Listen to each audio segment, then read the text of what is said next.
నమస్కారం. D news కి స్వాగతం. నేను మహంతి. ముందుగానే ముఖ్యాంశాలు. Hyderabad Amaravati green field road ప్రతిపాదనను మచిలీపట్నం పోర్టు వరకు విస్తరించేందుకు కృషి చేస్తున్నట్టు తెలిపిన ఎంపీ వల్లభనేని బాలశౌరి. విజయవాడలో వినాయక చవితి ఉత్సవాలు ప్రారంభమయ్యాయని నిర్వాహకులు నిబంధనలు పాటించాలన్న మాచవరం సీఐ ప్రకాష్. ఊపందుకున్న గణేష్ విగ్రహాలు నందిగామ నియోజకవర్గంలో గతేడాదితో పోలిస్తే ఈసారి అమ్మకాలు బాగా సాగుతున్నాయన్న వ్యాపారులు. Hyderabad Amaravati green field road ప్రతిపాదనను మచిలీపట్నం పోర్టు వరకు విస్తరించేందుకు కృషి చేస్తున్నట్లు ఎంపీ వల్లభనేని బాలశౌరి తెలిపారు. మచిలీపట్నంలో ఆయన మీడియాతో మాట్లాడారు. గ్రీన్ ఫీల్డ్ రోడ్ విస్తరణపై త్వరలోనే అధికారులతో సమావేశమై ప్రతిపాదనలు తయారు చేస్తామన్నారు. కేంద్ర ప్రభుత్వ నిధులు 10 కోట్లతో మచిలీపట్నంలో డాక్టర్ బిఆర్ అంబేద్కర్ భవన్ ను నిర్మిస్తామన్నారు. ఇప్పుడు హైదరాబాద్ నుంచి అమరావతి వరకు గ్రీన్ ఫీల్డ్ రోడ్డుకి ప్రతిపాదన చేశారు. అది ఒక 2.5 hours లో హైదరాబాద్ చేరే విధంగా అమరావతి టు హైదరాబాద్. సో నాకు ఒక కొత్త ఆలోచన కూడా వచ్చింది. దీన్ని అప్పు మచిలీపట్నం పోర్టు దాకా పొడిగిస్తే ఏ రకంగా ఉంటుందనేటువంటిది కూడా నేను థింక్ చేస్తా ఉన్నా, ఆలోచిస్తా ఉన్నాం. సో అది కానీ అయితే ఇది ఇంకా చాలా బ్రహ్మాండంగా ఉంటుంది. సో ఆ గ్రీన్ ఫీల్డ్ రోడ్డు అంటే ఇప్పుడు ఉన్నటువంటిది కాకుండా షార్ట్ డిస్టెన్స్లో ఒక 45 కిలోమీటర్లు అట్లానో 50 కిలోమీటర్ల లోపలనో వస్తుందని నేను అనుకుంటున్నా. సో అధికారులతో మాట్లాడి నా ఆలోచన ఏదైతే ఉందో, సో అమరావతి నుంచి మచిలీపట్నం అంటే హైదరాబాదు అమరావతి నుంచి మచిలీపట్నం దాకా గ్రీన్ ఫీల్డ్ రోడ్డు కానీ పొడిగిస్తే బాగుంటుందనేటువంటిది కూడా ఒక ఆలోచన. దాని కొరకు కూడా నేను తప్పకుండా ప్రయత్నం చేసి దాన్ని కూడా మరి ఏ రకంగా ఫీజిబిలిటీ వస్తుందో ఏంటో అనేటువంటిది ఇది ఇనిషియల్గా నేను చెప్తా ఉన్నాను. సో అది కూడా కంప్లీట్ అయితే బాగుంటుందని నా ఆలోచన. అందరూ ఎదురు చూసేటువంటి డాక్టర్ బిఆర్ అంబేద్కర్ భవన్ కూడా మచిలీపట్నంలో చాలా ఇంపార్టెంట్. సో దానికి కూడా ఫస్ట్ కేంద్ర ప్రభుత్వం నుంచి ఒక 10 కోట్లు తీసుకొచ్చి ముందు స్టార్ట్ చేద్దాం, తర్వాత ఏదన్నా అవసరం ఉంటే తర్వాత చూద్దాం అనేటువంటి ఒక ఆలోచనతోటి కొంతమందిని ఆల్రెడీ ఆర్గనైజేషన్స్ సిఎస్ఆర్ ఫండ్ కింద వాళ్ళని కూడా కలవటం జరిగింది. సో నాకైతే అవి కూడా తీసుకొస్తాం అనేటువంటి నమ్మకం ఉంది. సో త్వరలోనే ఇది కాగానే డాక్టర్ భోగరాజు పట్టాభి సీతారామయ్య గారి యొక్క భవనం భూమి పూజ కాగానే నెక్స్ట్ విడతలో ఒక 2 నెలల్లో అంబేద్కర్ భవన్ గారికి కూడా ఒక 10 కోట్లు తెచ్చే విధంగా నా వంతు నేను ప్రయత్నం చేస్తాను. ఎందుకంటే ఇప్పుడు స్టేట్ గవర్నమెంట్లో చాలా ఆర్థికమైనటువంటి ఇబ్బందులు ఉన్నాయి, మనందరికీ తెలుసు. సో అది డిలే అవుతూ ఉంది. సో ఒకవేళ ఆ స్టేట్ గవర్నమెంట్ నుంచి తీసుకొస్తే సంతోషం, ఇంకా పైన కూడా కట్టుకోవచ్చు. ఇనిషియల్గా అయితే ఒక 10 కోట్లు తీసుకొచ్చి ఎలక్షన్లో ఇచ్చినటువంటి ప్రామిస్ ఏదైతే ఉందో దాని ప్రకారంగా అది కూడా కంప్లీట్ చేద్దామని చెప్పేసి మా యొక్క ఆలోచన. విజయవాడలో వినాయక చవితి ఉత్సవాలు ప్రారంభమయ్యాయని నిర్వాహకులు నిబంధనలు పాటించాలని మాచవరం సీఐ ప్రకాష్ సూచించారు. విద్యుత్ కనెక్షన్లకు అధికారుల అనుమతి తప్పనిసరి అని ఆయన తెలిపారు. మండపాల నిర్మాణ పనులను నిపుణులతో మాత్రమే చేయించాలని, రోడ్లను పూర్తిగా మూసివేయకుండా ప్రజలకు ఇబ్బందులు కలగకుండా చూడాలని కోరారు. డీజేలకు అనుమతి లేదని, రాత్రి 10 గంటల తర్వాత మైక్ వాడకం నిషేధమని సీఐ స్పష్టం చేశారు. ఏర్పాటు మరియు ఊరేగింపు కార్యక్రమాల నిర్వాహకులకు పోలీసు వారి సూచనలు. వినాయక విగ్రహ ప్రతిష్ట, పందిళ్లు, మండపాలు ఏర్పాటు చేసుకోవడానికి ముఖ్యంగా ఏ ఏరియాలో అయితే ఏర్పాటు చేస్తారో వాళ్ళు సుమారు మినిమం 5 నంబర్లతో కమిటీగా ఏర్పడి పోలీసు వారికి ముందుగా పర్మిషన్ పెట్టాలి. పోలీసు వారికి, ఫైర్ వారికి. అది ప్రైవేట్ స్థలం అయితే ఆ స్థల యజమాని నుంచి కూడా ముందుగా అనుమతి తీసుకోవాలి. గవర్నమెంట్ స్థలం అయితే మున్సిపాలిటీ వారి నుంచి అనుమతి తీసుకొని, పోలీసు వారి నుంచి అన్ని శాఖల గారి నుంచి అనుమతి తీసుకొని మాకు అప్లై చేస్తే వాళ్ళకి పర్మిషన్ ఇవ్వడం జరుగుతుంది. పందిళ్లు ఏర్పాటు చేసినప్పుడు ఆ వీధిలో ఎవరికి ఇబ్బంది కలగకుండా, వీధిలో వెహికల్స్ వెళ్ళడం కోసం, మనుషులు తిరగడం కోసం ఇబ్బంది లేకుండా పందిళ్లు ఏర్పాటు చేసుకోవాలి. 2 ఆ పందిల్లో ఏర్పాటు చేసిన తర్వాత దీపారాధన కుండలు పెట్టేటప్పుడు కూడా జాగ్రత్తగా ఉండాలి. ఎటువంటి అగ్ని ప్రమాదాలు జరగకుండా చూసుకోవాల్సిన బాధ్యత వాళ్ళదే. మరియు ఎటువంటి ఎలక్ట్రికల్ షార్ట్ సర్క్యూట్ జరగకుండా చూసుకోవాల్సిన బాధ్యత కూడా నిర్వాహకుల మీద ఉంటుంది. ఏదైనా అసంఘటిత జరగడం జరిగితే వాళ్ళపై మరో 2 రోజుల్లో వినాయక చవితి పండుగ ఉన్న నేపథ్యంలో నందిగామ నియోజకవర్గంలో గణేష్ విగ్రహాల వ్యాపారం ఊపందుకుంది. గతేడాదితో పోలిస్తే ఈసారి అమ్మకాలు బాగా సాగుతున్నాయని వ్యాపారులు తెలిపారు. 9,000 నుంచి 30,000 వరకు ఒక్కో విగ్రహం ధర పలుకుతుందని వినియోగదారులు పేర్కొన్నారు. పండుగకు ముందు విగ్రహాలు విరివిరిగా అమ్ముడవుతున్నాయి.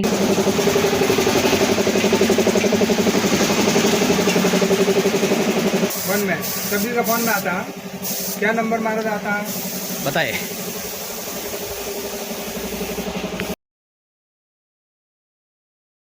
చౌక బియ్యం దుర్వినియోగం కాకుండా పకడ్బందీ చర్యలు తీసుకుంటామని మంత్రి నాదెండ్ల మనోహర్ తెలిపారు. సుపరిపాలనలో భాగంగా ప్రతి పథకాన్ని టెక్నాలజీని అందిపుచ్చుకుని అందరికీ అందేలా చర్యలు తీసుకుంటున్నామని వివరించారు.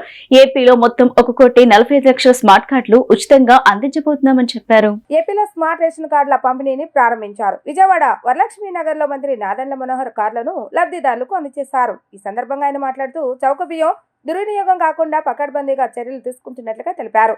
సాంకేతికత వినియోగంతో స్మార్ట్ రేషన్ కార్డులు తయారు చేశామన్నారు.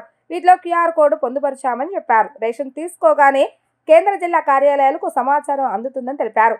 9 జిల్లాల్లో ఈ రోజు ఇంటింటికి రేషన్ కార్డుల పంపిణీ చేస్తున్నామని వివరించారు. 1.46 కోట్ల కుటుంబాలకు సెప్టెంబర్ 15 కల్లా కార్డులు అందజేస్తామని స్పష్టం చేశారు. ఈ కార్యక్రమాన్ని ప్రతి ఒక్కరూ సద్వినియోగం చేసుకోవాలని ఆయన కోరారు.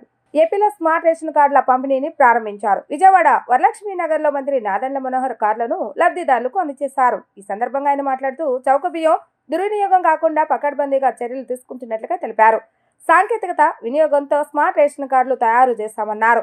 వీటిలో క్యూఆర్ కోడ్ పొందుపరిచామని చెప్పారు. రేషన్ తీసుకోగానే కేంద్ర జిల్లా కార్యాలయాలకు సమాచారం అందుతుందని తెలిపారు. 9 జిల్లాల్లో ఈ రోజు ఇంటింటికి రేషన్ కార్డుల పంపిణీ చేస్తున్నామని వివరించారు. 1.46 కోట్ల కుటుంబాలకు సెప్టెంబర్ 15 కల్లా కార్డులు అందజేస్తామని స్పష్టం చేశారు. ఈ కార్యక్రమాన్ని ప్రతి ఒక్కరూ సద్వినియోగం చేసుకోవాలని ఆయన కోరారు. రాష్ట్ర వ్యాప్తంగా ఒక పండుగ వాతావరణంలో మారుతున్న టెక్నాలజీని ఉపయోగించుకుని గౌరవ ముఖ్యమంత్రి గారు చంద్రబాబు నాయుడు గారి ఆధ్వర్యంలో రాష్ట్రంలో ఏ విధంగా ఇన్నోవేటివ్గా ఉండి బెస్ట్ ప్రాక్టీసెస్ ఉపయోగించాలి, పౌరులకు మెరుగైన సేవలు అందించాలి.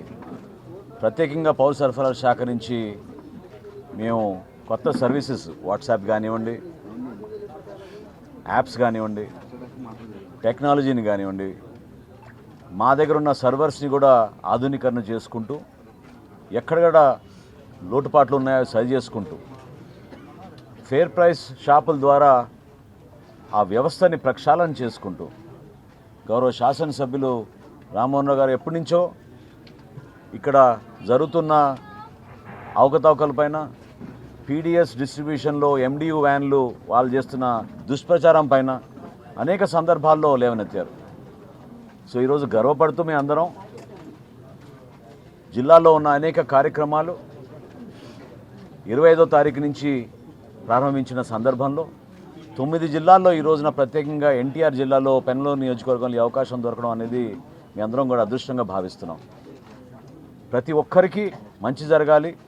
ఈ స్మార్ట్ రైస్ కార్డుల ద్వారా అందులో క్యూఆర్ కోడ్ పొందుపరిచాం కాబట్టి ఆ టెక్నాలజీ ద్వారా అనుక్షణం ఎప్పుడైతే ఒక ట్రాన్సాక్షన్ జరుగుతుందో లబ్ధిదారులు ఎవరైతే వెళ్ళి ఆ షాపుల దగ్గర సరుకులు తీసుకుంటారో ఇమీడియట్గా కలెక్టర్ గారికి, జాయింట్ కలెక్టర్ గారికి, మాకు కేంద్ర కార్యాలయంలో కూడా సమాచారం అందే విధంగా ఆ టెక్నాలజీని ఉపయోగించుకుంటున్నాం. డిఎస్సి 2003 నోటిఫికేషన్ ద్వారా 2004 తర్వాత నియామకం పొందిన ఉద్యోగ ఉపాధ్యాయులకు పాత పెన్షన్ విధానాన్ని తీసుకురావాలని కేంద్ర ప్రభుత్వం మెమో నెంబర్ 57 తీసుకొచ్చిందని పీడీఎఫ్ ఎమ్మెల్సీ వర్ర గోపి మూర్తి తెలిపారు. దేశంలోని 16 రాష్ట్రాల్లో ఈ మెమోను అమలు చేశారని, ఆంధ్ర రాష్ట్రంలో ఐఏఎస్ అధికారులకు అమలు చేశారని, కానీ సాధారణ ఉద్యోగ ఉపాధ్యాయులకు మాత్రం అమలు చేయటం లేదన్నారు. కేంద్ర ప్రభుత్వం ఇచ్చిన మెమోను అమలు చేయాలని రాష్ట్ర ప్రభుత్వాన్ని డిమాండ్ చేశారు. డిఎస్సి 2003 ద్వారా ఉద్యోగాలు పొందిన ఉపాధ్యాయులు తమ సమస్యల పరిష్కారం కోసం ఆందోళన బాటపట్టారు. ఉపాధ్యాయులకు పాత పెన్షన్ అమలు చేయాలంటూ విజయవాడ ధర్నా చౌక్ లో ఉపాధ్యాయుల సంఘం ఆధ్వర్యంలో ఉపాధ్యాయులు ధర్నా నిర్వహించారు. డిఎస్సి 2003 ఉపాధ్యాయులకు అదేవిధంగా ఇతర శాఖల ఉద్యోగులకు వెంటనే పాత పెన్షన్ విధానాన్ని కొనసాగించాలని డిమాండ్ చేశారు. వేలాది మందితో జరిగిన ఈ ధర్నాకు మద్దతు తెలిపిన మాజీ ఎమ్మెల్సీలు కెఎస్ లక్ష్మణరావు, ఏఎస్ రామకృష్ణ తదితరులు మద్దతు తెలిపి ప్రసంగించారు. పాత పెన్షన్ విధానాన్ని కొనసాగించాలంటూ విజయవాడ ధర్నా చౌక్ ఉపాధ్యాయుల సంఘం ఆధ్వర్యంలో మెగా ధర్నా నిర్వహించారు. ఈ ధర్నాలో పాల్గొన్న డిఎస్సి 2003 టీచర్స్ ఫోరం రాష్ట్ర కన్వీనర్ టి నాగరాజు మాట్లాడుతూ, మాకు పాత పెన్షన్ విధానాన్ని అమలు చేయటం లేదన్నారు. ఈ సమస్య విషయమై ఇప్పటికే పలుమార్లు పోరాటం చేస్తామని సచివాలయంలో రాష్ట్ర ప్రభుత్వ ప్రధాన కార్యదర్శి చీఫ్ సెక్రటరీ కె విజయానందను కలిసి వినతి పత్రాన్ని అందజేసినా ఫలితం లేకపోయిందని అన్నారు. డిఎస్సి 2003 నోటిఫికేషన్ నిబంధనల ప్రకారం మేము పాత పెన్షన్కు పూర్తిగా అర్హులమని ఇప్పటికైనా పాత పెన్షన్ విధానాన్ని అమలు చేయాలని అన్నారు. అనంతరం ఏపీటీఎస్ రాష్ట్ర ప్రధాన కార్యదర్శి ఎస్ చిరంజీవి మాట్లాడుతూ కేంద్ర ప్రభుత్వం జారీ చేసిన మెమో నెంబర్ 57తో పాటు ఢిల్లీ, పంజాబ్ హైకోర్టులు ఇచ్చిన తీర్పులు కూడా తమకు పాత పెన్షన్ ఇవ్వాలని స్పష్టం చేస్తున్నాయని అన్నారు. ఉమ్మడి ఆంధ్రప్రదేశ్ రాష్ట్రంలో డిఎస్సి 2003 నోటిఫికేషన్ ద్వారా ఎంపికైన ప్రస్తుతం తెలంగాణ రాష్ట్రానికి చెందిన డిఎస్సి 2003 ఉపాధ్యాయులకు పాత పెన్షన్ విధానం పునరుద్ధరించాలని తెలంగాణ రాష్ట్ర హైకోర్టు తీర్పు ఇచ్చిందని, ఆ తీర్పును డిఎస్సి 2003 టీచర్స్ ఫోరం కన్వీనర్లుగా స్వాగతిస్తున్నామని అన్నారు. ఆ తీర్పు ప్రకారం ఆంధ్రప్రదేశ్ ప్రభుత్వం కూడా పాత పెన్షన్ విధానాన్ని రాష్ట్రంలో 2003లో నియమితులైన ఉపాధ్యాయులకు, ఇతర ఉద్యోగులకు వర్తింపచేయాలని అన్నారు.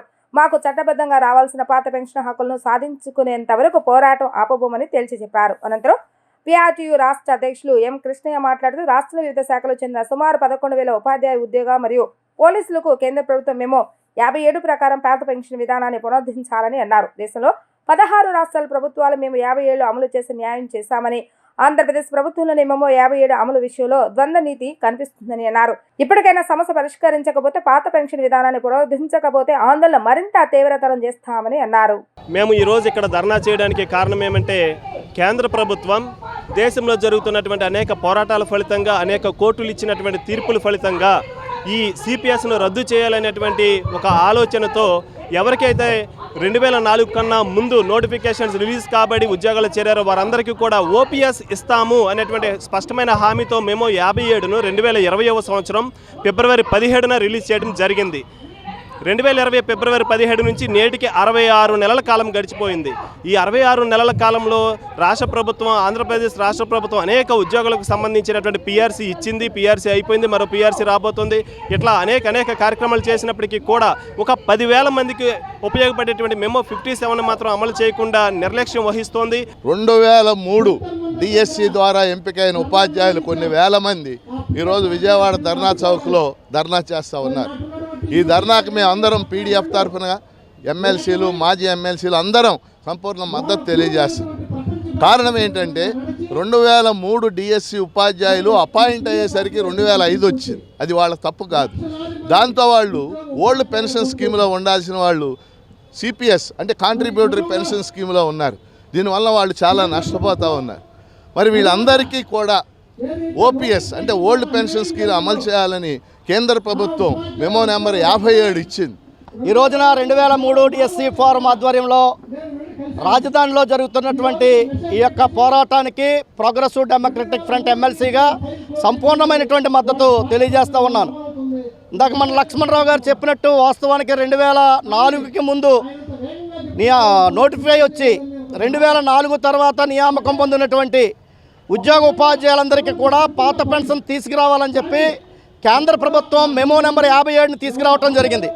ఆ మెమో నెంబర్ 57 మన దేశంలో ఉన్నటువంటి దాదాపు 16 రాష్ట్రాలు ఇప్పటికే అమలు చేసినాయి. ఎస్సీ, ఎస్టీ, ఎంఎస్ఎంలకు రావాల్సిన రాయితీలు వెంటనే ప్రభుత్వం విడుదల చేయాలని Andhra Pradesh SC, ST entrepreneur association JAC convener Yedupuganti Anar Babu రాష్ట్ర ప్రభుత్వాన్ని డిమాండ్ చేశారు. గాంధీనగర్ ప్రెస్ క్లబ్ లో SC, ST entrepreneur association JAC సమావేశం నిర్వహించారు. ఈ సందర్భంగా నేతలు మీడియాతో మాట్లాడుతూ గత 4 సంవత్సరాలుగా రాయితీల విషయంలో జాప్యం జరుగుతుందని, అనేక యూనిట్లు మూసివేసే దశలోకి వెళ్లిపోయాయని, వందలాది మంది మొదటి తరం పారిశ్రామికవేత్తలు ఆర్థిక సంక్షోభంలో కూరుకుపోయారు, బ్యాంక్ ఖాతాలు ఎన్పిఎల్గా మారాయని, వేలాది కుటుంబాలు ఉపాధి కోల్పోయాయని, కూటమి ప్రభుత్వం కూడా అశ్రద్ధ వహిస్తుందని ఆవేదన వ్యక్తం చేశారు. ఏపీఎస్సీఆర్టీసీ హైర్ బసెస్ రాష్ట్ర అధ్యక్షులు రాజశేఖర్ మాట్లాడుతూ కూటమి ప్రభుత్వం పెండింగ్లో ఉన్న 650 కోట్ల రాయితీలు వెంటనే విడుదల చేయాలన్నారు.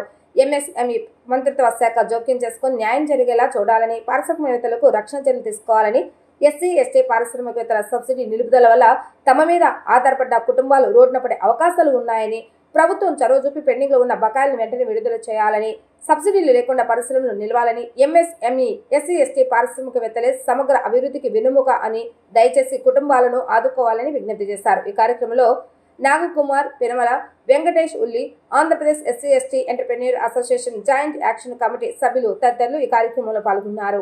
అదే మా ఉద్దేశం ఏంటంటే ఎస్సీ, ఎస్టీ ఎంటర్‌ప్రెన్యూర్స్కి ప్రభుత్వం ఇస్తున్నటువంటి జియో ప్రకారంగా వాళ్ళు ఇస్తున్నట్టు జియో ప్రకారంగా రావాల్సినటువంటి ఏవైతే బెనిఫిట్స్ ఉన్నాయో, సబ్సిడీస్ ఉన్నాయో, ఇన్సెంటివ్స్ ఉన్నాయో అవి గత 4 సంవత్సరాలుగా మరి ఎవరికి అందకపోవడంతో ఇవాళ మేమంతా కలిసి వివిధ ప్రాంతాల నుంచి మరి అనేక అసోసియేషన్లు అన్నీ కలిపి ఒక Andhra Pradesh SC ST enterprises welfare association జేఏసీగా మేము ఫామ్ అయ్యి ఈరోజు ఇవాళ మరి ఇండస్ట్రియల్ సెక్టర్లో ఉన్నటువంటి అఫీషియల్స్ని అలాగే పార్టీ నాయకుల్ని అందరూ కలవడం జరిగింది. అయితే మా ఉద్దేశం ఏంటంటే గత 30-40 సంవత్సరాల నుంచి మేము ఈ పరిశ్రమలో ఉన్నాము. అలాగే మాకు ఏనాడు ఇలాంటి పరిస్థితి ఎదురు కాలేదు. ఎందుకంటే అనుకూలంగా మేము ఎప్పుడైతే సబ్సిడీస్ అప్లై చేశామో ఆ సబ్సిడీస్ వాళ్ళ సమయానికి ఇచ్చారు.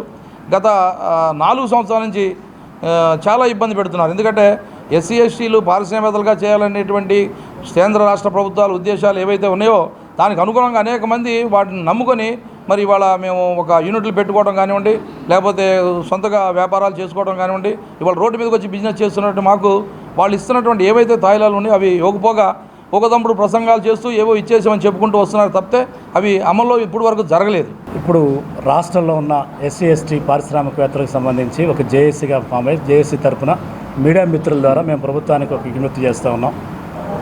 గతంలో మేము 2020 నుంచి 24 వరకు రావాల్సిన సబ్సిడీస్ రిలీజ్ చేయకుండా ఆ ప్రభుత్వం ఇబ్బంది పెట్టి మరి వెళ్ళిపోయిన పరిస్థితి ఉంది.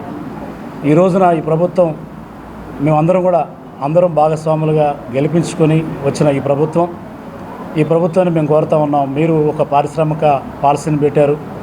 ప్రతి ఇంటికి ఒక పారిశ్రామికవేత్తని తయారు చేయాలి. అదేవిధంగా P4 ద్వారా పేదలకు సంబంధించిన వాళ్ళని అప్లిఫ్ట్మెంట్ ఇవ్వాలి. ఇలాంటి మంచి స్కీమ్స్ పెట్టారు. మేము కూడా దానికి చాలా హర్షిస్తూ ఉన్నాం. ఈ ఎంఎస్ఎంఈలకి కావాల్సిన రాయితీల గురించి వివిధ ఎస్సీ ఎస్టీ సంఘాలు జేఏసీగా ఏర్పడి మరి విశాఖపట్నం నుంచి అనార్ బాబు గారు, గుంటూరు జిల్లా నుంచి రాజశేఖర్ గారు, అలాగే వివిధ గిరిజన నాయకులు అందరం కలిసి ఈరోజు గత 4 సంవత్సరాలుగా రావాల్సిన రాయితీలని మరి 2020లో గత ప్రభుత్వం మరి కరోనా టైంలో కూడా రిలీజ్ చేసింది. విజయవాడలోని జోజినగర్ లో ఫ్లాట్లను కూల్చేందుకు కొందరు ప్రయత్నిస్తున్నారని మాజీ మంత్రి వెల్లంపల్లి శ్రీనివాస్ ఆరోపించారు. సోమవారం ఫ్లాట్ల యజమానులు ఎన్టీఆర్ జిల్లా వైసీపీ అధ్యక్షులు దేవినేని అవినాష్ తో కలిసి ఆయన నిరసన తెలిపారు. కోర్టును తప్పుదోవ పట్టించి కబ్జాకు పాల్పడుతున్నారని, దీని వెనుక జనసేన నాయకులు ఉన్నారని వారు విమర్శించారు. పేదల ఇళ్లను కూల్చివేయటమే P4 నినాదమా అని ప్రశ్నించారు.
దుర్మార్గంగా విజయవాడ పశ్చిమ నియోజకవర్గంలోని కరెంట్ ఆఫీస్ భవనపల్లి కరెంట్ ఆఫీస్ దగ్గర 42 మంది బాధితులు రోడ్డును పడిపోయే పరిస్థితి నాకు ఎందుకంటే ఎవరో ఈ భూమి మాదే అని చెప్పని వీళ్ళని ఏదో ఎక్స్పర్ట్ ఇచ్చేసి కోర్టుని తప్పుడు వాగ్మూలాలు ఇవ్వడం జరిగింది. కోర్టులో వీళ్ళందరూ కూడా ఇప్పించి ఈ స్థలాన్ని కబ్జా చేయడానికి కొంతమంది ప్రయత్నం చేస్తున్నారు. దాన్ని అడ్డుకోవడానికి ఈరోజు వైఎస్ఆర్సీపీ పార్టీ తరఫున మా జిల్లా అధ్యక్షులు అవినాష్ గారు, మా రాష్ట్ర నాయకులు కోర్టు మహేష్ గారు, పార్టీ నాయకులందరూ కూడా రావడం జరిగింది. చాలా నిరుపేదలు, వారికి నోటీసులు సర్వ్ చేసామని చెప్పని ఏదో విధంగా వాళ్ళని ఇక్కడి నుంచి ఖాళీ చేయాలని చెప్పని వాళ్ళు ఇక్కడి నుంచి ప్రయత్నం చేస్తున్నారు. ఇక్కడ నేను అడిగేది ఒకటే, స్థానిక ప్రజాప్రతినిధులంతా ఏం చేస్తున్నారు? అసలుకి ఇంతమంది 42 మంది రోడ్డు మీద పడిపోతుంటే మహిళలంతా కూడా పోలీసుల్ని పాపం చాలా బాధతో, ఆక్రోశంతో, చాలా ఆవేశంతో, చాలా ఆవేదనతో పోలీసులు కాళ్ళు పట్టుకుంటున్నారు, మాకు మనుగడ కల్పించండి అని. ఈ స్థలాలకి ఇక్కడ మున్సిపల్ ప్లాన్ ఉంది, బ్యాంకులో లోన్లు ఉన్నాయి, ఇంత పెద్ద పెద్ద అపార్ట్మెంట్స్ కట్టారు. ఇక్కడ ప్రతి ఒక్కటి కూడా ప్లాన్స్, బ్యాంకు లోన్స్తో కడితే ఈరోజు కొంతమంది వాళ్ళకి తెలియకుండా ఇది మాది అని చెప్పని కోర్టును కూడా తప్పుదో పట్టించే విధంగా ఈరోజు వాళ్ళు ప్రయత్నం చేసి వారికి పోలీసు వ్యవస్థ అంతా కూడా, నాకు తెలిసి విజయవాడలో ఉన్న పోలీసు అంతా కూడా ఈరోజు ఇక్కడనే ఉంది. ఇక్కడేదో చాలా పెద్ద ఇది జరిగిపోతుంది. పోలీసు వ్యవస్థ కానీ ప్రభుత్వాలు కానీ పేదవారిని కాపాడాల్సిన పరిస్థితి పోయి వాళ్ళని రోడ్డు మీద పడేసే విధంగా, నాకు తెలిసి సిటీలో పోలీసులంతా కూడా ఇక్కడ ఉన్నారు ఈరోజు. ఫోటోగ్రాఫర్ ఒక్క క్లిక్ తో కెమెరాలో బంధించే ఛాయాచిత్రం 1000 భావాల లాజిక్ అని జిల్లా కలెక్టర్ జి లక్ష్మీష, విశ్రాంత ఐఏఎస్ అధికారి డి చక్రపాణి అన్నారు. ఫోటోలు ఎన్నో మధురానుభూతులకు సజీవ సాక్ష్యాలుగా నిలుస్తాయని, ఫోటో లేని వార్తాపత్రిక వెలుగులేని దివిటి లాంటిదని పేర్కొన్నారు. ఛాయాచిత్రం చూడటంతోనే సగం వార్త సారాంశం పాఠకులకు అర్థమైపోతుందని చెప్పారు. ప్రపంచ ఫోటోగ్రఫీ దినోత్సవాన్ని పురస్కరించుకుని జిల్లా అధికార యంత్రాంగం ఆధ్వర్యంలో నిర్వహించిన ఫోటోగ్రఫీ ఫోటోల్లో గెలుపొందిన విజేతలకు బహుమతుల ప్రధానోత్సవం కార్యక్రమం కలెక్టరేట్ లోని శ్రీ పింగళ వెంకయ్య సమావేశ మందిరంలో నిర్వహించారు. ఈ కార్యక్రమానికి ముఖ్య అతిథిగా హాజరైన జిల్లా కలెక్టర్ డాక్టర్ జి లక్ష్మీష, విశ్రాంత ఐఏఎస్ అధికారి D Chakrapani, DRO M Lakshmi నరసింహంతో కలిసి తొలుత కలెక్టరేట్ ప్రాంగణంలో ఏర్పాటు చేసిన ఛాయాచిత్ర ప్రదర్శనను ప్రారంభించారు. అనంతరం ఔత్సాహిక ఫోటోగ్రాఫర్ పి ప్రసాద్ సేకరించిన పురాతన అరుదైన కెమెరాను ఆసక్తిగా తిలకరించారు. అనంతరం ఏర్పాటు చేసిన సమావేశంలో కలెక్టర్ జి లక్ష్మీష మాట్లాడుతూ భద్రానుభూతులను ఫోటోల రూపంలో భావితరాలకు అందజేసేందుకు వీలుంటుందని, ఫోటోలు అనేవి తరతరాలకు విజ్ఞాన వారధులని పేర్కొన్నారు. ముఖ్యమంత్రి ఏది చేసినా వినూత్నంగా చేయాలని ప్రోత్సహిస్తుంటారని, విలువైన వనరుల సృష్టి జరగాలని ఆకాంక్షిస్తుంటారని, ఫోటోగ్రఫీ ఫోటోల నిర్వహణ ద్వారా ఫోటోగ్రాఫర్లను ప్రోత్సహించి కొత్త ఉత్తేజంతో వారు ముందడుగు వేసేలాగా దోహదపడతాయని అన్నారు. ఎన్టీఆర్ జిల్లా ఆర్థిక రంగానికి దాదాపు 67% సేవారంగం ద్వారా లభిస్తుందని, పర్యాటక రంగాన్ని ప్రోత్సహించడం ద్వారా సేవారంగం మరింత పురోగతి సాధించేందుకు వీలుంటుందని అన్నారు. వికసిత్ భారత్ స్వతంత్ర సహకారానికి సమిష్టి కృషి అవసరమని, ఛాయాచిత్రాల విజ్ఞాన సారథులు అయిన ఫోటోగ్రాఫర్లు కూడా ఇందులో భాగస్వాములు కావాలని అన్నారు. ఈ పోటీలు ఆరంభం మాత్రమేనని, భవిష్యత్తులో మరిన్ని కార్యక్రమాలు నిర్వహిస్తున్నట్లుగా ఆయన పేర్కొన్నారు.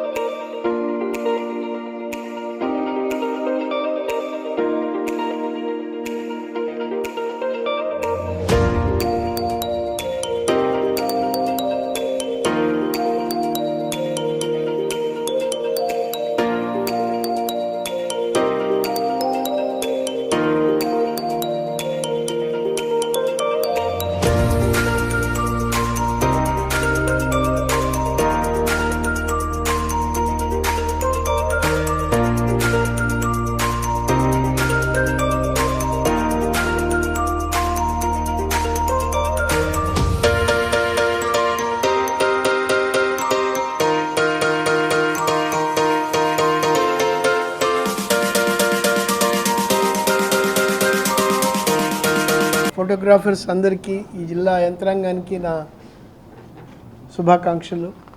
ఒక చక్కని థీమ్లో ఈ కార్యక్రమాన్ని ఏర్పాటు చేసినటువంటి మీకు, దీనికి చాలా ప్రోత్సాహం ఇచ్చినటువంటి కలెక్టర్ గారికి ఐ కంగ్రాచులేట్ దెమ్. మన జీవితంలో, వృత్తి జీవితంలో, వ్యక్తి జీవితంలో ఫోటోగ్రఫీ అనేది చాలా ముఖ్యమైన పాత్ర వహిస్తుంది. ఒక ముఖ్యమైన క్షణాలని, ముఖ్యమైన ఘట్టాలని డాక్యుమెంట్ చేయడంలో, ఆ డాక్యుమెంట్ చేసిన వాటిని గురించి తర్వాత జ్ఞాపకం చేసుకోవడంలో ఉన్నటువంటి వైశిష్ట్యం మాకందరికీ తెలుసు. అందువల్ల అటువంటి కార్యక్రమానికి ప్రోత్సాహం ఇస్తున్నటువంటి జిల్లా యంత్రాంగానికి నా శుభాకాంక్షలు.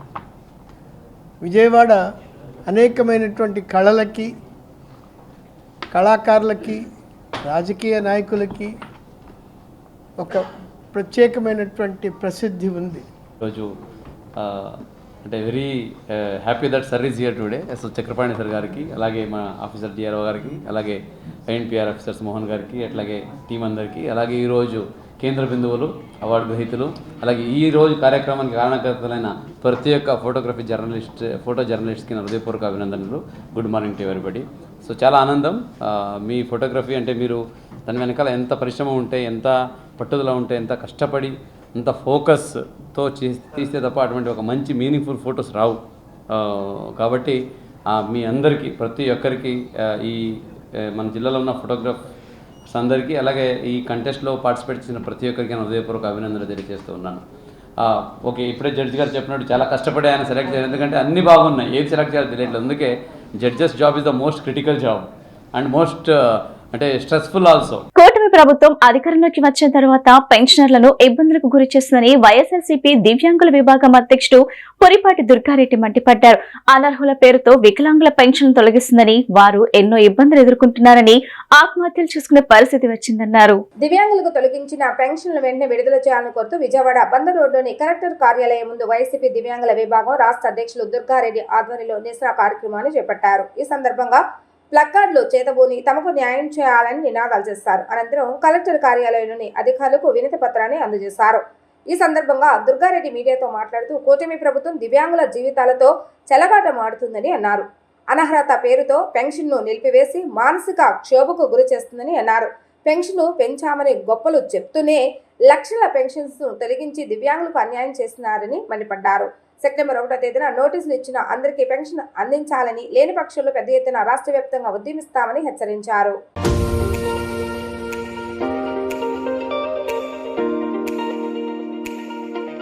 మరి ఈరోజు కూటమి ప్రభుత్వం గత 2 నెలల నుంచి కూడా రీఎఫికేషన్ పేరుతోటి లక్షలాది మంది యొక్క వికలాంగులకు పెన్షన్ తొలగించడం జరిగింది. మరి దాని మీద కూడా మేమందరం ఈరోజు రాష్ట్ర వ్యాప్తంగా అన్ని జిల్లాలలో కూడా జిల్లా కలెక్టర్ గారికి మెమరాండం ఇవ్వడం జరిగింది. మరి అదేవిధంగా ఈరోజు ఎన్టీఆర్ జిల్లాలో మా దివ్యాంగులందరం కలిసి కూడా మరి ఎన్టీఆర్ జిల్లా అధ్యక్షులు వెంకటరెడ్డి అన్న గారితో కలిసి మేమందరం కూడా మెమరాండం ఇవ్వడం జరిగింది. ఏదైతే ఈ కూటమి ప్రభుత్వం ఆ రోజు అలివికాని హామీలందరినీ ఇచ్చి 3,000 రూపాయలు ఇస్తున్న పెన్షన్ 4,000 రూపాయలు చేస్తామని చెప్పి చేసినట్టుగా చేసి కొన్ని లక్షలాది మందిని అనర్హులుగా ప్రకటించి పెన్షన్లు తీసేయడం జరిగింది. దీన్ని అన్నిటికీ కూడా ఈరోజు నోటీసులు ఇచ్చిన అందరూ కూడా అంతకుముందు పూర్తిగా దివ్యాంగులైనటువంటి 15,000 రూపాయలు ఇస్తున్నారు. మరి అదేవిధంగా పాక్షికంగా దివ్యాంగులైనటువంటి 6,000 రూపాయలు ఇస్తున్నారు. ఈ వీటన్నిటిని కూడా కుదించి పూర్తిగా దివ్యాంగులైనటువంటి వాళ్ళని ఈరోజు పాక్షికంగా అని చెప్పేసి 6,000కి 6,000 రూపాయలు పెన్షన్ తీసుకున్న వాళ్ళందరినీ వృద్ధాప్య పెన్షన్లోకి మార్చి 4,000 రూపాయలు ఇచ్చి మరి కొంతమందిని అసలు పూర్తిగా మీరు డిజబిలిటీ పర్సన్స్ కాదని చెప్పేసి పర్సంటేజ్ 40 కన్నా ఎక్కువ తగ్గించేసి ఇటువంటి ఒక నీచమైన చర్య చేపట్టింది. దీని అన్నింటిని తీవ్రంగా ఖండిస్తూ ఈ ప్రభుత్వంలో అభివృద్ధి చేస్తాం, సంపద సృష్టిస్తామన్నారు. వికలాంగుల పెన్షన్లు తీసేసి సంపద సృష్టించడమేనా, భావ్యమేనా? ఇది బతకలేని జీవితంలో అందరిలో సమాజంలో అందరితో పాటు మేము బతకలేని పొజిషన్లో ఉన్న వాళ్ళని మా మీద జాలి కలిసి ఇచ్చినటువంటి పింఛన్ని ఆర్థిక పరమైన విషయాలతో ముడిపెట్టి మాలాంటి జీవితం సాగించుకోలేనటువంటి వికలాంగుల కడుపు కొట్టడం ఈ ప్రభుత్వానికి ఎంత మటుకు భావ్యమని వికలాంగుల సమాజం తరఫున, వికలాంగులందరి తరఫున ఈ ప్రభుత్వాన్ని ప్రశ్నించడం జరుగుతుంది. అలాగే ఇంతకుముందు నడవలేని పొజిషను, కొంతమంది కాలకృత్యాలు తీర్చుకోలేని పొజిషన్ ఉన్న వాళ్ళకి 90%, 95% అని చెప్పి వాళ్ళకి 15,000 రూపాయలు ఇంట్లో మంచం మీద నుంచి కాలకృత్యాలు కూడా తీర్చుకోలేని వాళ్ళకి దాన్ని పర్సంటేజీలు వంకపెట్టి పర్సంటేజీలు తగ్గించేసి వాళ్ళని 6,000 కుదిచ్చేసి వాళ్ళ జీవనోపాధి మీద ఎంతో ఇబ్బంది కలిగిస్తున్నట్టు ప్రభుత్వానికి కొద్ది కళ్ళు తెరిచి విజయవాడ గవర్నర్పేట ఆంధ్రరత్న భవన్ లో కిసాన్ కాంగ్రెస్ నాయకుల ఆధ్వర్యంలో విలేకరుల సమావేశం జరిగింది. ఈ సందర్భంగా నాయకులు మాట్లాడుతూ రాష్ట్రంలో రైతులు దయనీయ పరిస్థితులు ఎదుర్కొంటున్నారని ఆవేదన వ్యక్తం చేశారు. రైతులు పండించే పంటలకు అవసరమైన ఎరువులను ప్రభుత్వం సమయానికి అందజేయడంలో విఫలమైందని, ఎక్కడికక్కడ బ్లాక్ మార్కెట్ లో యూరియా అమ్మకాలు జరుగుతున్నాయని వారు విమర్శించారు. వ్యవసాయ శాఖ మంత్రి అచ్చెన్నాయుడు సొంత జిల్లా శ్రీకాకుళంలోనే రైతుల పరిస్థితి అత్యంత దయనీయంగా ఉందని, అలాగే ముఖ్యమంత్రి నారా చంద్రబాబు నాయుడు జిల్లా చిత్తూరులోనూ కూడా ఇదే పరిస్థితి నెలకొందని వారు పేర్కొన్నారు. కేవలం డీలర్లు కుమ్ముక్కై యూరియా బ్లాక్ అవుతుందని, అయితే వ్యవసాయ అధికారులు, ప్రభుత్వ పెద్దలు ఏ విధమైనటువంటి చర్యలు తీసుకోవడం లేదని వారు ఆరోపించారు. రైతుల సమస్యలను తక్షణమే పరిష్కరించాలని కిసాన్ కాంగ్రెస్ తరఫున డిమాండ్ చేస్తున్నామని అన్నారు. ముందు చూపు లేకపోవడం వల్ల ఈ పరిస్థితి ఏర్పడిందని ఈ సమావేశంలో వారు పేర్కొన్నారు.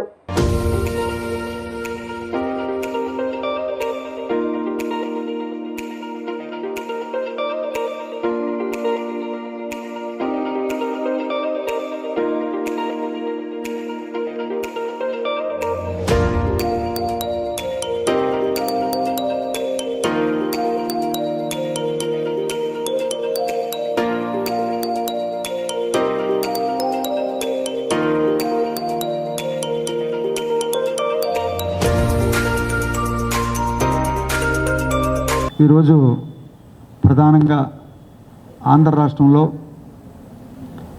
రైతు చాలా దీనావస్థలో ఉన్నాడు. దానికి ప్రధాన కారణం నేటి ప్రభుత్వం రైతు పండించే పంటకు కావాల్సినటువంటి ఎరువులు సక్రమంగా అందజేయడం. ఏ జిల్లాకి వెళ్ళినా ఆ జిల్లాలో యూరియా ప్రైమరీ అగ్రికల్చర్ సొసైటీస్ నుంచి, రైతు భరోసా సేవా కేంద్రాల నుంచి కానీ, డీలర్ల నుంచి కానీ రైతుకి కావలసిన విధంగా ఎరువులు సప్లై కావట్లేదు. యూరియా బస్తాలు అయితే దాదాపుగా 50 రూపాయల నుండి 400 రూపాయల వరకు అదనంగా బ్లాక్ నడుస్తుంది. విజయనగరం, శ్రీకాకుళం జిల్లా లాంటి జిల్లాల్లో యూరియా బస్తా కొనాలంటే ఒక వేపపిండి బస్తా 500 రూపాయలు పెట్టి ఆ వేపపిండి బస్తా కొంటేనే యూరియా బస్తా ఇచ్చే పరిస్థితి, దౌర్భాగ్యమైన పరిస్థితి రాష్ట్రంలో ఉంది. జిల్లాలు తిరిగిన తర్వాత అంటే చాలా క్షుణ్ణంగా ఆయనకున్న ఎక్స్పీరియన్స్తో అంతా చూసి రైతులకు ఎవరైతే మేలు చేయగలుగుతారో ఆ నాయకత్వాన్ని ఎంచుకొని ఈరోజు ఆ కమిటీని ప్రకటించడం జరుగుతూ ఉంది. దాంతోపాటు ఇప్పుడు ఇక్కడ ఉన్న షమ్లా గారు, పిసిసి ప్రెసిడెంట్ గారు, కమల ప్రభాకర్ గారు వీళ్ళంతా హోంవర్క్ చేసి ఒక సరైన టీం కిసాన్ కాంగ్రెస్కి ఉండాలనే ఉద్దేశంతో ఆ సరైన టీం మీరు ప్రకటిస్తూ ఉన్నారు. అంతేకాకుండా మీరు చూసినట్టయితే అంతకుముందు ప్రభుత్వం ఈ రైతుల కోసం మేలు చేస్తామని చెప్తూనే కానీ వాళ్ళు రైతుల కోసం ఏం చేయలేదు. ఎందుకంటే వాళ్ళు మోదీకి ఆల్రెడీ కుమ్మక్కైపోయి, మోదీకి బెండ్ అయిపోయి వాళ్ళు కాంప్రమైజ్ అయ్యారు తప్ప అది కాంప్రమైజ్ ప్రభుత్వం తప్ప అది అప్పుడు రైతు మేలు కోరే ప్రభుత్వం కాదు. అదే రకంగా ఈరోజు ఉన్న చంద్రబాబు నాయుడు గారు మోదీతో పోరాడి, మోదీ రైతు వ్యతిరేకంగా పోరాడి, కానీ మళ్ళీ గవర్నమెంట్ వచ్చిన తర్వాత వాళ్ళ పని వాళ్ళు చేస్తున్న తప్ప స్టెప్ బై స్టెప్ వాళ్ళు ఏంటంటే ఎకనామికల్ గవర్నమెంట్ నడిపిస్తా ఉన్నారు. భవానీపురం జోజీనగర్లోని 42 ఫ్లాట్స్ బిల్డింగ్ లో తొలగింపు ఉపసంహరించుకోవాలని సిపిఐ నగర్ కార్యదర్శి జి కోటేశ్వరరావు కోరారు. కోర్టు నుండి నోటీసులు, సిఫార్సులు వచ్చాయని, ఫ్లాట్స్ ను తొలగించడం అన్యాయమని, సంవత్సరాల తరబడి నివాసం ఉంటున్న వారిని పోలీసులను మోహరించి అకస్మాత్తుగా తొలగించే ప్రయత్నం దారుణమని ఆగ్రహం వ్యక్తం చేశారు. 42 ఫ్లాట్స్ నివాసితులు న్యాయం కోసం సుప్రీంకోర్టును ఆశ్రయించారని, 29వ తేదీ వాయిదా ఉందని, అప్పటి వరకు తొలగింపు చర్యలు ఉపసంహరించుకోవాలని డిమాండ్ చేశారు. ప్రతిపక్ష పార్టీ వారు అధికార పార్టీలో ఉన్నప్పుడు ఒక పాత్ర, ప్రతిపక్షంలో ఉన్నప్పుడు ఒక పాత్ర పోషిస్తున్నారని ఎద్దేవా చేశారు.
భవానీపురం జోజీనగర్ ప్రాంతం కరెంట్ ఆఫీస్ రోడ్లో నివాసం ఉంటున్నటువంటి 42 ఇళ్ల ఫ్లాట్ల వారికి కోర్టు నుంచి నోటీసులు వచ్చాయి, సిఫారసులు వచ్చాయి అనేటటువంటి ఆలోచనతోటి, సాకుతోటి అకస్మాత్తుగా ఖాళీ చేయమని చెప్పి ప్రొక్లైన్ మోహరించి, పోలీసు వారిని మోహరించి అక్కడ ఉన్నటువంటి చిరస్థాయిగా అనేక 20 సంవత్సరాలుగా పటిష్టవంతమైనటువంటి బిల్డింగ్ నిర్మాణం చేసుకొని నివాసం ఉంటున్నటువంటి ప్రాంతాల వారిని అకస్మాత్తుగా ఖాళీ చేయమని చెప్పి చేయడం అనేటటువంటిది సరైనటువంటిది కాదు. గతంలో ఇదంతా కూడా చాలామంది ల్యాండ్ మాఫియా, మాఫియాకి సంబంధించిన వారందరూ కూడా ఇందులో నిమగ్నమై ఉన్నటువంటి పరిస్థితి. కొంత మేరకు నష్టం జరిగింది. కోర్టు నుంచి కూడా ఎవరైతే దానికి వారి నుంచి రిప్రజెంటేషన్ చేసేటటువంటి వారు కూడా మిలాఖత్ అయినటువంటి పరిస్థితుల్లో న్యాయస్థానం నుంచి కూడా ఇంకా మరింత న్యాయం రాలేదు అనేటటువంటి ఆలోచన వారిలో కూడా ఉన్నటువంటి క్రమంలో కింద స్థాయి నుంచి సుప్రీంకోర్టుని ఆశ్రయించారు. 42 ఫ్లాట్ల వారు సుప్రీంకోర్టును ఆశ్రయించి ఏదైతే కింది స్థాయిలో కోర్టు ఇచ్చినటువంటి ఆ తీర్పుని నిలుపుదల చేయమని చెప్పి కోరుతున్నటువంటి క్రమంలో రేపు 29వ తారీఖున దాని వాయిదా వాయిద్యం జరగబోతా ఉన్నది. ఆ తీర్పు వచ్చేటటువంటి వరకు కూడా ఈ యొక్క బిల్డింగుల్ని తొలగించేటటువంటి ఆలోచన ఉపసంహరించుకోవాలని చెప్పి ఈ సందర్భంగా కోరుతా ఉండటం జరుగుతుంది. ఈ సందర్భంగా ఉన్నటువంటి అధికారంలో ఉన్నప్పుడు రాజకీయ పార్టీ వారు ఒక రకమైనటువంటి పాత్ర, ఈరోజు ప్రతిపక్షంలోకి వచ్చిన తర్వాత ఒక రకమైనటువంటి పాత్ర పోషిస్తూ ఎవరైతే నివాసం ఉంటున్నటువంటి వారు ఉన్నారో వారితోటి ఆటలాడేటటువంటి విధానం సరైనటువంటిది కాదు. జరిగిన నష్టం ఆల్మోస్ట్ జరిగిపోయింది. ప్రమాదాల నివారణ పనులకు ప్రాధాన్యత ఇవ్వాలని నగరపాలక సంస్థ కమిషనర్ ధ్యాన్ చంద్ర అన్నారు. తన పర్యటనలో భాగంగా museum road, Laila college main road ప్రాంతాలన్నీ క్షేత్రస్థాయిలో పరిశీలించారు. ఈ సందర్భంగా కమిషనర్ మాట్లాడుతూ మేజర్ అవుట్ఫాల్ డ్రైన్ల వద్ద వేసిన రైలింగ్ ను పరిశీలించి నగరంలో జరుగుతున్న రైలింగ్స్ పనులను త్వరగా పూర్తి చేయాలని అధికారులను ఆదేశించారు. ఇంజనీరింగ్ పనుల్లో ముందుగా ప్రజలకు ఎటువంటి ప్రమాదాలు జరగకుండా నగరపాలక సంస్థ తీసుకుంటున్న రక్షణ చర్యలు భాగంగా చేసే పనులకు ఎక్కువ ప్రాధాన్యత ఇస్తూ ఆ పనులు త్వరగా పూర్తి చేయాలని అధికారులను ఆదేశించారు. కౌన్సిల్ ఆమోదించిన ప్రమాదాలను నిర్మూలించి అత్యంత అవసరమైన త్రాగునీటి సరఫరా, సీవేజ్ పనులకు ప్రాధాన్యతనిస్తూ ఉన్న పనులను పూర్తి చేయాలని అధికారులను ఆదేశించారు.